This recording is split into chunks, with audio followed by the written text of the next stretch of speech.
Hey guys, welcome to education के 86। आप सभी का हमारे चैनल पे बहुत बहुत स्वागत है। दोस्तों, रुख करते हैं एसएससी यानी कि स्टाफ सिलेक्शन कमीशन की तरफ। और आपको बता दें कि इसका वैकेंसी का शॉर्ट नोटिस जारी किया गया था कुछ दिन पहले। तो आपको बता दें कि इसका अब फुल नोटिफिकेशन आ चुका है इसकी ऑफिशियल वेबसाइट पे। तो हम लेकर चलेंगे इसकी ऑफिशियल वेबसाइट पे, आपको दिखलाएंगे कि इसकी ऑफिशियल वेबसाइट पे जो नोटिफिकेशन डाला गया है उसमें क्या क्या जानकारी दी गई है। तो दोस्तों, ये नौकरी हो सकती है आपके लिए और आपको इसका इंतज़ार था इस नौकरी का। तो जो भी कैंडिडेट कर रहे थे इंतज़ार, लग जाइए इस नौकरी की तैयारी में, क्योंकि अभी तो 1 महीने फिलहाल यहाँ पे इसकी नोटिफिकेशन जो आई है इसका फॉर्म भरा जाएगा लगातार 1 महीने तक। जी हाँ, आज 5 मार्च है और 5 अप्रैल तक इसकी अंतिम तिथि है फॉर्म भरने की। और इसमें क्या क्या जानकारी है इसके नोटिफिकेशन में हम आपको देंगे इस वीडियो के माध्यम से। और अभी तक जिस मेरे भाई बंधु ने चैनल को सब्सक्राइब नहीं किया है उनसे रिक्वेस्ट है कि प्लीज़ चैनल पे जाएं तो सब्सक्राइब के इस रेड कलर के बटन को दबाकर चैनल को सब्सक्राइब कर लें। सब्सक्राइब करते ही एक बेल का आइकन आएगा, उसे भी दबा लें ताकि हर वीडियो का पल पल का खबर आप तक सबसे पहले हमारे चैनल के माध्यम से मिल सके। दोस्तों, आप चाहे बात करें बिहार की या फिर पूरे सेंट्रल की, जी हाँ दोस्तों, अभी जितनी वैकेंसी निकल रही है, चाहे आप रेलवे में देख लो, एसएससी में देख लो या फिर आप बैंकिंग सेक्टर में देख लो, हर सेक्टर में जो वैकेंसीज निकल रही हैं उनका एक ही कारण है, वो है इलेक्शन। तो इस इलेक्शन को समझिए बहती हुई गंगा, और इस बहती हुई गंगा में आप भी हाथ धो लीजिए। हो सकता है कि इस साल आपका नौकरी पक्का मिल जाए। तो तैयारी जम के रखिए। हर सेक्टर में जिस सेक्टर की तैयारी कर रहे हैं आप, उसके लिए आप पूर्णतः तैयार रहें कि हमको ये वैकेंसीज का एक सीट निकालना है। ठीक है, बाकी हमारी शुभकामनाएं आपके साथ हैं। और जो भी मेरे भाई बंधु अभी एनटीपीसी का तैयारी कर रहे हैं यानी कि रेलवे का, उनके लिए हम हिस्ट्री और ज्योग्राफी और करंट अफेयर की क्लास अपने चैनल पे दे रहे हैं। आप सभी से रिक्वेस्ट है कि इस वीडियो को देखिए। प्लेलिस्ट में सारे वीडियो डले हुए हैं, आप जाके प्लेलिस्ट में उन सभी वीडियोज़ को देखते रहिएगा। अगर चैनल पर आते हैं तो जरूर देखिए, सुबह में एक ज्योग्राफी और शाम को हिस्ट्री की क्लास दी जाती है। तो चलिए, उसके अलावा हम बिहार से जुड़ी हुई हर वो खबर लेकर आते हैं नौकरी से रिलेटेड। तो आप बिहार में हो या पूरे भारत में कहीं भी रहो, सबसे पहला मोटिव क्या है आपका कि नौकरी पाना। तो इस वैकेंसी के लिए जिसकी हम बात कर रहे हैं, इसकी ऑफिशियली वेबसाइट पे जारी कर दिया जा चुका है दोस्तों। जी हाँ, हम इसके ऑफिशियल वेबसाइट पे हैं, देख सकते हैं आप। इसका लिंक मैं दे दूंगा डिस्क्रिप्शन में और यहाँ से आप जा सकते हैं। थोड़ा सा नीचे आइएगा अगर, तो ये देखिए यहाँ पे लेटेस्ट न्यूज़ में डाला गया है कंबाइंड हायर सेकेंडरी लेवल का जो एग्ज़ाम है 10+2 का CHSL का एग्ज़ाम है, ये इसका ऑफिशियली इसका नोटिस डाल दिया गया है। तो इसको चलिए डाउनलोड करते हैं और देखते हैं क्या है इस नोटिफिकेशन में। दोस्तों, हम इसको डाउनलोड कर चुके हैं और ये देखिए आपके सामने आ चुका है। तो सबसे पहली अगर बात करें यहाँ पे, तो यहाँ पे हम बात करेंगे डेट्स को लेकर। दोस्तों, यहाँ पे डेट्स की अगर बात करें तो 5 मार्च से लेकर 5 अप्रैल तक इसके फॉर्म भरे जाएंगे। लास्ट डेट ऑफ एप्लीकेशन है यहाँ पे रिसिप्ट निकालने का 5 April. Last date of making online fees है आपका 7 अप्रैल। और last date of generation of offline चालान ये भी 7 अप्रैल रखा गया है शाम के 5 बजे तक। और last date payment through the चालान ये 9 अप्रैल तक रखा गया है। आप सभी को बता दें कि इससे पहले अगर आपने इस फॉर्म को नहीं भरा है तो भर लीजिएगा। और इसका इंटीमेशन मैं बीच बीच में भी देता रहूँगा। एसएससी CHSL बहुत लोग भरते हैं, तो जो भी कैंडिडेट 12th पास है वो अप्लाई कर सकते हैं। इस फॉर्म को जल्द से जल्द करेंगे। Date of computer based test जो होगा इसका, वो आपको 1 जुलाई। तो आपके पास बताएं तो सही में अगर इस जॉब को पाने के लिए सफिशिएंट टाइम है।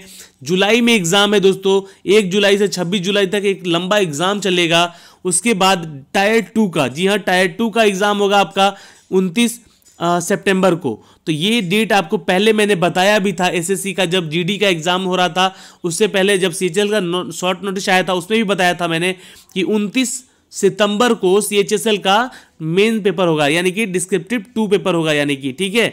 तो यहाँ पे इसका एग्ज़ाम का तैयारी जम के कीजिए, सफलता आपकी कदम चूमेगी जरूर। चलिए, अब इसमें जो इंपॉर्टेंट बातें हैं वो आपको बता देना चाहता हूँ कि देखिए यहाँ पे जो आपके वैकेंसी में जो पे स्केल रखे गए हैं वो 1900 ग्रेड पे का पे स्केल है। किसके लिए? तो LDC पोस्ट के लिए, इसमें LDC का पोस्ट है। उसके अलावा पोस्टल असिस्टेंट का पोस्ट है जिसके लिए 2400 का ग्रेड पे है और यहाँ पे 20,000 तक की सैलरी आपकी बन सकती है। तीसरा जो पोस्ट है डेटा एंट्री ऑपरेटर का, इसके लिए जो पोस्ट है ये 2400 का ग्रेड पे है। आपका सैलरी यहाँ पे 20,200 से ऊपर बन सकता है। Data entry operator grade A का जो है ये भी 2400 ग्रेड पे है और यहाँ भी आपका जो सैलरी है 20,000 से बन सकता है। वैकेंसीज की बात करें तो देखो अभी यहाँ पे इसका ऑफिशियल नोटिफिकेशन जो है उसमें बताया नहीं गया है कि कितनी वैकेंसी आई हुई है। तो वैकेंसी जैसे ही अपडेट करेगा तो हम बताएंगे कि कितनी वैकेंसी है एसएससी सीएचएसएल की। ठीक है, यहाँ पे साफ साफ यही कहा गया है। ठीक है, अब देखिए, अब सारी चीज़ें जो है आपको बता दें कि शाम को आज से 5 बजे से, जहाँ पे जो डेट में देखा आपने, ये 5 मार्च से लेकर 5 अप्रैल तक, ये आप यहाँ पे इसका लिंक एक्टिवेट कर दिया जाएगा तो आप इसके फॉर्म भर सकेंगे। चलिए हम आपको स्टेप बाय स्टेप बताएंगे। रिजर्वेशन जो कि आपके कैंडिडेट हैं एससी एसटी और ओबीसी कैंडिडेट और पीडब्ल्यूडी कैंडिडेट और ईडब्ल्यूएस कैंडिडेट जो कि इकोनॉमिकली वीकर सेक्शन में आते हैं, 10% का आरक्षण मिलेगा इनको, स्वर्ण आरक्षण है इनको, तो ये आरक्षण का फायदा ले सकते हैं यहाँ पे अपने इस रिजर्वेशन से। अब हम आगे चर्चा करेंगे दोस्तों कुछ ऐसी एक ऐसी बात करने का कि यहाँ पे अगर आप इस फॉर्म को भरते हैं तो आपको नेशनल होना चाहिए, यानी कि इंडियन होना चाहिए, और या तो नेपाली और या तो भूटानी भी हैं तो भी आप इस फॉर्म को भर सकते हैं, और तिब्बतियन भी हैं तो आप इस फॉर्म को भर सकते हैं, रिफ्यूजी जो भी हैं यहाँ पे और अपनी पढ़ाई कर रहे हैं तो आप इस फॉर्म को ज़रूर भर सकते हैं। और जो भी candidate Sri Lanka, east African countries के, Kenya, Uganda, United Republic of the Tanzania से बिलोंग करते हैं, जिम्बाब्वे, जैम्बिया, मालविया, जैरिया, इन सभी स्टेट से जितने भी कैंडिडेट आते हैं वो कैंडिडेट भी इस फॉर्म को भर सकते हैं जो कि यहाँ रह रहे हैं भारत में। ओके, अब हम बात करेंगे इंपॉर्टेंट चीज़ें की। तो एज लिमिट की जहाँ बात की जाए तो 18 से 27 साल तक रखा गया है। जाहिर सी बात है 12th बेसिस पे एग्ज़ाम हो रहा है तो 18 से 27 साल तक का यहाँ उम्र सीमा रखा गया है दोस्तों। और 1/8/2019 इसका बेस ईयर है जो कि इससे आपका एज मापा जाएगा। और 2 अगस्त 1992 से पहले के जन्म हुए तो आप इस फॉर्म को नहीं भर सकेंगे। यहाँ वही बात कर ले जो कैटेगरी की, तो कैटेगरीज को यहाँ फ़ायदा मिल सकता है, और जो भी कैंडिडेट जितनी कैटेगरी में है उस कैटेगरी का उनको फ़ायदा यहाँ मिल सकता है एज रिलैक्सेशन में। ठीक है, तो इन सब चीज़ों को थोड़ा देख लीजिएगा। यहाँ पे एक सर्विसमैन है उनको भी फ़ायदा मिलने वाला है, तो ये चीज़ें बहुत इंपॉर्टेंट है एज को लेकर। अब देखिए यहाँ पे जो मेंशन किया गया है 6.3 में कि जो आपका डेट ऑफ बर्थ है वो मेंशन होना चाहिए मैट्रिकुलेशन के सर्टिफिकेट में, वही DOB आप अपना यहाँ पे मेंशन करोगे। ठीक है, एक serviceman who have already secured the employment civil side under the central government group C and D post regular basis after the availing the benefit of the reservation.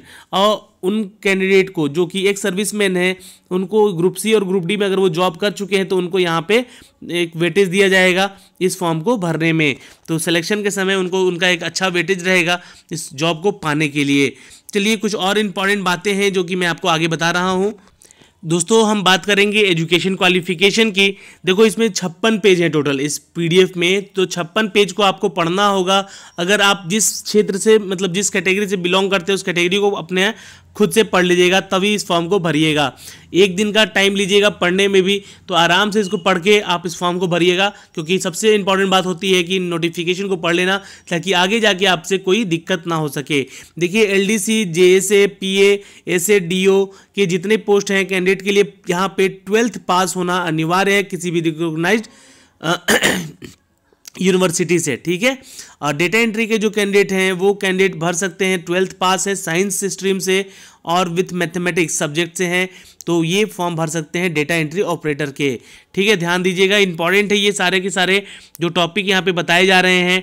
और यहाँ पे UGC जो है UGC as per the UGC regulation 2016-17 publish the official gazette 23rd June 2017 under the part 1 and the program in the engineering not permitted after the under open distance। ये देखिए ये एक बात कही गई है उन कैंडिडेट के लिए जो कि इंपॉर्टेंट नहीं है आप सभी के लिए। ये किस कैटेगरी वाइज कैंडिडेट के लिए बात की गई है जो कि ओपन और डिस्टेंस लर्निंग से अपनी एजुकेशन को ख़त्म किए हुए हैं। ठीक है, तो यहाँ पे एजुकेशन क्वालिफिकेशन को लेकर बस एक ही बात जान लीजिएगा, 12th पास और होना चाहिए, और साइंस स्ट्रीम है तो आप डेटा एंट्री ऑपरेटर का भी फॉर्म भर सकते हैं। अब आपको अप्लाई कैसे करना है इन सब चीज़ों का, तो इसका ऑफिशियल वेबसाइट है, मैं लिंक बता दूंगा कहाँ से जाना है आपको अप्लाई करने के लिए। लास्ट डेट ऑफ सबमिशन 5 अप्रैल है। ठीक है, और यहाँ पे अप्लीकेशन फ़ीस की बात कर ले जहाँ पे, तो ये है दोस्तों 100 रुपीज़ का फीस लग रहा है आपका जनरल और OBC कैंडिडेट के लिए, और वो कैंडिडेट जो कि वुमेन्स हैं और SC/ST कैटेगरी में आती हैं या फिर SC/ST कैटेगरी के जितने भी बॉयज़ हैं वो भी इसको फ्री में भर सकते हैं। इस फॉर्म का उनका कोई चार्ज नहीं लिया जाएगा। ठीक है, अब यहाँ पे आप फॉर्म को जो है ऑनलाइन थ्रू भी पेमेंट कर सकते हैं, Bhim application, UPI application, net banking से, या फिर SBI के ब्रांच से जाके चालान के थ्रू भी आप इसको अप्लाई कर सकते हैं। देखिए आपको डेट सारे मैंने बता दिया है कि 7 अप्रैल तक आप ऑफलाइन भर सकते हैं इस फॉर्म को और 9 अप्रैल तक इसे चालान को कटा सकते हैं इसके, ठीक है, बैंक में जाके। चलिए, तो यहाँ पे इन सभी चीज़ों का यहाँ पे सारा विवरण दे दिया गया है। और आपको कुछ और इम्पॉर्टेंट जो यहाँ पे है, सेंटर ऑफ एग्जामिनेशन जो है यहाँ पे ये देखिएगा, हर स्टेट का अलग अलग रीज़न दिया गया है। जैसे कि ये बिहार का है तो यहाँ पे भागलपुर, दरभंगा, मुजफ्फरपुर, पटना, पूर्णिया, आगरा, अलीगढ़, ऐसे करके जितने भी शहर हैं ये सेंटर कोड दिए हुए हैं उनके। और ये सेंट्रल कौन सा आता है, तो सेंट्रल रीजन में आता है, सेंटर जो आता है सेंट्रल रीजन में आता है। बिहार और उत्तर प्रदेश के सिटीज़ हैं इसमें। दूसरा है ईस्ट रीजन, तो यहाँ रीजन वाइज आपको मिला है। तो ये ईस्ट रीजन में अंडोमान निकोबार, आइसलैंड, झारखंड, उड़ीसा, सिक्किम और वेस्ट बंगाल है। उसके बाद रीजन है आपका केरला रीजन, ठीक है, इसमें लक्षद्वीप, कर्नाटका और केरला आता है। उसके बाद है मध्य प्रदेश रीजन, तो MPR में छत्तीसगढ़ और मध्य प्रदेश का ही सेंटर जाएगा। उसके बाद आपका नॉर्थ ईस्टर्न रीजन, तो इसमें अरुणाचल प्रदेश, असम, मणिपुर, मेघालय और मिजोरम का एरिया आएगा। तो ऐसे करके बहुत सारे जो हैं यहाँ पे रीजन है, इन सब रीजन से आप फॉर्म भर सकते हैं जिस रीजन के आप बिलोंग करते हैं। ठीक है, अब देखिए, अब आपका जो एग्ज़ाम होगा वो मेन है, उस पर फोकस करते हैं। टायर 1 का एग्ज़ाम होगा, कंप्यूटर बेस्ड टेस्ट आपका, उसमें आपको 1 जुलाई से एग्ज़ाम होगा 26 जुलाई तक, यानी कि लगभग ये 1 महीने एग्ज़ाम चलने वाली है।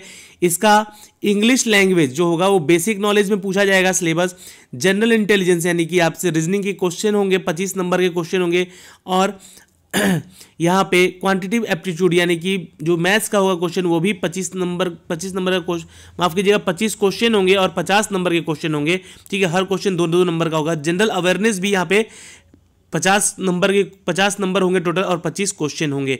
ठीक है, तो ये पूरा सिनारियो जो है आपका, ये होगा एग्जाम आपका टायर 1 का।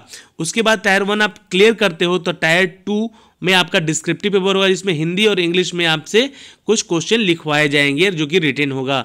पार्ट 3 जो होगा और पार्ट 4 जो होगा, ये दोनों क्लियर करने के बाद आपको यहाँ पे बताया जाएगा आगे क्या क्या इसमें प्रोसीजर है। इसमें देखो टायर 1 के बाद आपका टायर 2 होगा, टायर 2 के बाद टायर 3 में फिर इंटरव्यू वगैरह भी होगा। ठीक है, तो ये सारी चीज़ें हैं। यहाँ पे सिलेबस भी दिया गया है, इस सिलेबस को मैं अब बताऊँगा आपको।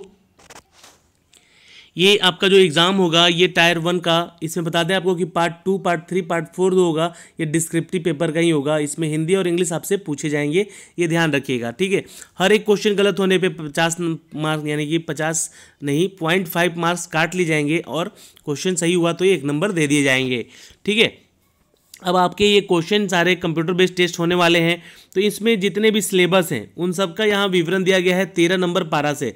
तो इन सभी जितने भी सिलेबस हैं इनको आप खुद से एक बार देखिएगा और इन सब की तैयारी में लगे रहिएगा। और जितने भी टायर 2 टायर 1 के एग्ज़ाम होंगे वो सभी के डिस्क्रिप्शन वाइज मैं आपको बताता रहूँगा हर एग्ज़ाम के पहले। ठीक है, तो आप सभी से रिक्वेस्ट है, यही रिक्वेस्ट रहेगा कि इस अपने सिलेबस पे कमांड रखिएगा आप लोग और एग्ज़ाम अच्छे से दीजिएगा।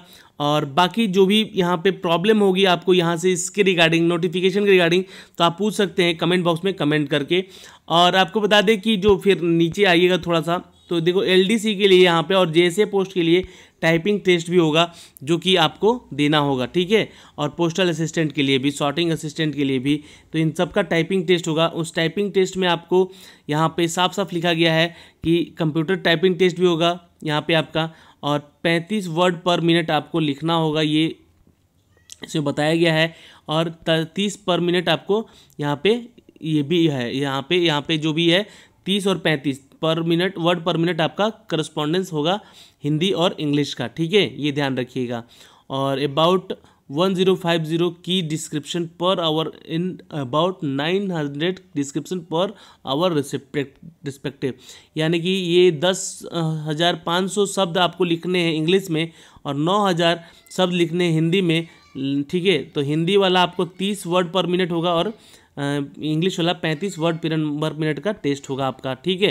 तो ये बाद में भी बात की बात है, जब आपका रिटन निकलेगा उसके बाद की बात है, ठीक है। तो ये सारी चीज़ें आपको मैंने यहाँ पे बताया है, और बहुत सारी चीज़ें हैं यहाँ पे भी वैकेंसीज़ में देखिए, और आप इस नोटिफिकेशन में, तो आप लोगों को जैसे जैसे जो भी प्रॉब्लम होता है वो आप क्वेश्चन करके यहाँ नीचे पूछ सकते हैं, और इसमें कुछ खास है नहीं जो कि मैंने और आगे आपको बताऊँ इसमें, ठीक है।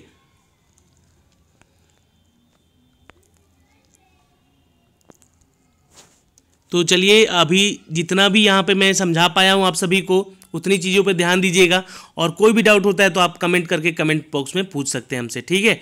चलिए आज के लिए इतना ही था, बाय बाय, टेक केयर।